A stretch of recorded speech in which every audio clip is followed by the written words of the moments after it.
চারদিকে শুধু পূর্ণতা আর পূর্ণতা। কেউ স্কুলের ভিতরে বিয়ে করতেছে, আবার কেউ তো বিয়ের আগের দিনও গিটার বাজিয়ে নিজেকে দুর্বল প্রমাণ করে।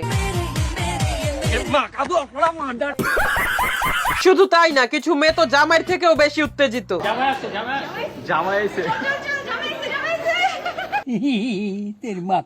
মানে একটা মেয়ের কতটা চুলকানি হলে নিজের বিয়েতে এইসব করে।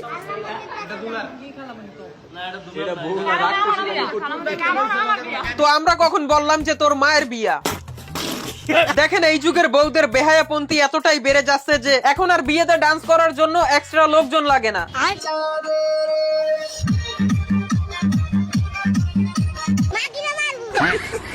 এমন পাত্রীর সাথে যদি কেউ পূর্ণতা পায়, তার না প্রয়োজন শুভকামনার, না লাগবে কারো দোয়া।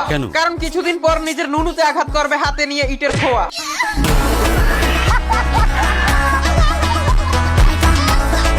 हेलो एवरीबॉडी, अस्सलाम वालेकुम। वेलकम बैक टू एज भाई। आप कहाँ थे ज्ञानी बाबा? দেখেন আমাদের চারপাশে যেভাবে বিয়ে শাদী এবং পূর্ণতা হচ্ছে, এই সব দেখে আমারও বিয়ে করার কুরকুরি উঠে গেছিল। একটা মেয়েকে পিছন থেকে দেখে আমি তো পছন্দও করে ফেলি। পরে মেয়েটার চেহারা দেখতে গিয়ে আমার সাথে যা হয়।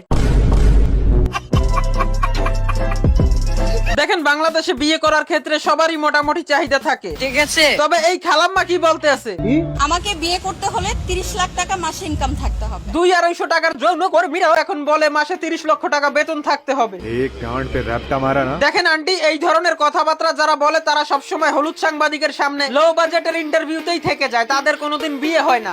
বিশ্বাস না হলে নিজেকেই দেখেন।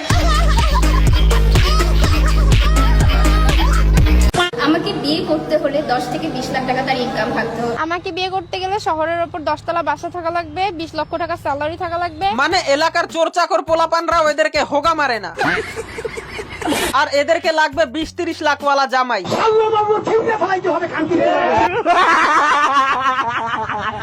সবই ঠিক আছে, কিন্তু এইটা কি?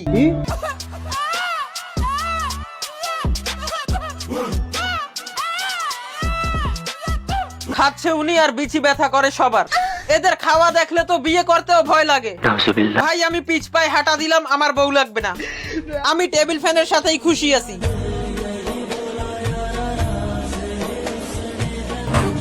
खत्म। Bye bye, tata, good bye, गया।